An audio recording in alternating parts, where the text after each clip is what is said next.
तृतीय श्रेणी Saraswati गणितमालार पृष्ठा 125 18 number T करवा। गोटे आयत क्षेत्रर परिसीमार 5 थर बुलिले 2 किमी बाट चलवाक पड़े। जदि लंब ओसार 3 गुण हुए तेबे लंब और ओसार केते। आमे आयत क्षेत्रर परिसीमार जदि 5 थर बुलिबा 2 किमी बाट जीवा। आगे किमी को आमे मीटर रे प्रकाश करदबा। ताले कौन करिबा ना 1 किमी समान 1000 मीटर 1000 मीटर। ताले 2 किमी देछि 2 किमी 2000 मीटर 2 किमी 2000 मीटर है 2000 मीटर। ताले आयत क्षेत्रर परिसीमार कौन लिखिबा ना आयत क्षेत्रर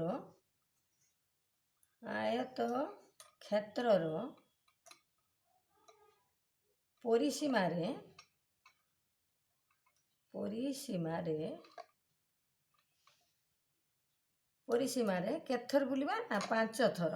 5 थर कौन करिबा ना बुलिले 5 थर बुलिले हमर 2000 मीटर हुए 2000 मीटर हुए। ताले बर्तमान कौन करिबा आयत क्षेत्रर आमे कौन करिबा ना परिसीमा बाहर करदबा।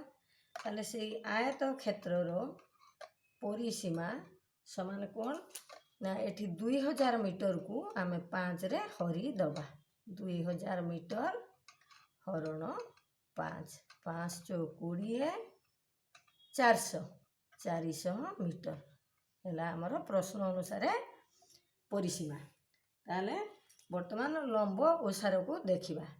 ओसार होउची ओसारर लंब होउची केते ना 3 गुण। ताले कौन करिबा ना ओसार 1 गुण ओसार समान 1 गुण ताले लंब केते होबो 3 गुण ओसारर 3 गुण। ताले लंब समान 3 गुण है ना 3 गुण। ताले वर्तमान आयत क्षेत्रर परिसीमा आमे बाहर करबा। वर्तमान कौन करिबा ना आयत क्षेत्रर तळु लिखिबा आयत क्षेत्रर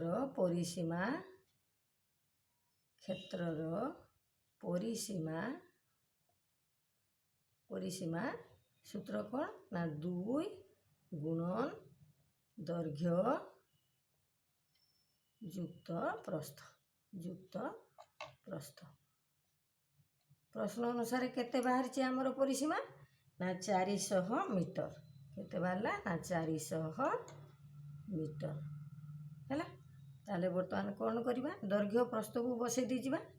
एठी बा दबा मझिरे समान अछि बा 2 गुणन दैर्घ्य होउची केते ना 3 गुण करछे 3 गुण लंब 3 गुण एठी लंब आ ओसार लिखले भी चलिबो आ दैर्घ्य प्रस्थ लिखले भी चलिबो युक्त 1 गुण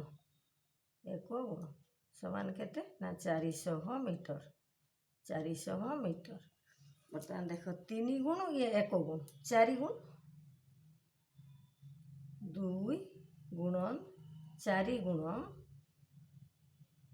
समान केते ना 400 मीटर ताले 4 दुने 8 बा 8 गुण समान केते ना 400 मीटर बाहर करिबा लिभे दबा। ताले 8 गुण को हैला हमर केते ना 400 मीटर। वर्तमान 1 गुण को बाहर करिबा हैला। ताले वर्तमान कौन करिबा ना 8 गुण को 400 मीटर मने रखिबा 8 गुण को एछि केते हमर ना 400 मीटर ताले 1 गुण को बाहर करिबा 1 गुण को हैला 400 रे 8 हर दबा 400 मीटर हरण 8 हैला। ताले 8 पंचा 40 शून्य को 50 मीटर। 1 गुण आमे का धरचु ନା ଏକ ଗୁଣ ପ୍ରସ୍ଥକୁ ଧରିଛୁ, ତାହେଲେ ଏକ ଗୁଣ କିଏ ନା ପ୍ରସ୍ଥ। ପ୍ରସ୍ଥ ଏକ ଗୁଣ ସମାନ କେତେ ହେଲା ନା 50 ମିଟର। ଦୈର୍ଘ୍ୟ ହେଉଛି 3 ଗୁଣ ବା ଲମ୍ବ। ଏଇଟା ହେଉଛି ପ୍ରସ୍ଥ ବା ଓସାର, ଏଠି ଲେଖିଦେଉଛି ଓସାର ହେଲା। ପୁଣି କ'ଣ ଦେଇଛି ନା 3 ଗୁଣ ଦେଇଛି, 3 ଗୁଣ ଲମ୍ବ, 3 ଗୁଣ ଲମ୍ବ। ତାହେଲେ କେତେ ହେବ ନା ଏକ ଗୁଣ ବାହାରିଛି 50, ଓସାର ବାହାରିଲା 50, 50 ମିଟର। ଇଏ ତାର 3 ଗୁଣ, ତାହେଲେ ଗୁଣନ 3, 3 ପଞ୍ଚା 15, ତାହେଲେ କେତେ ହେଲା ନା 150 ମିଟର ହେଲା। ଦୈର୍ଘ୍ୟ ପାଇଲୁ ଆମେ, ଓସାର ପାଇଲୁ, ଲମ୍ବ ବି ପାଇଲୁ। ବର୍ତ୍ତମାନ ଅତଏବ ଉତ୍ତର ଆୟତ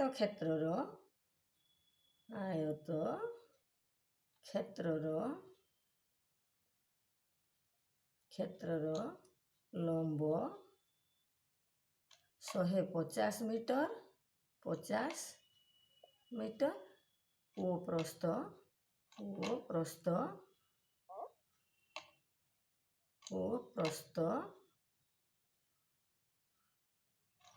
ଖାଲି କେତେ ଦେଲା ନା ଆମର 50 ମିଟର, 50 ମିଟର ହେଲା ଅତଏବ ଉତ୍ତର। ଭିଡ଼ିଓକୁ ଏଇଠି ଶେଷ କରିବା।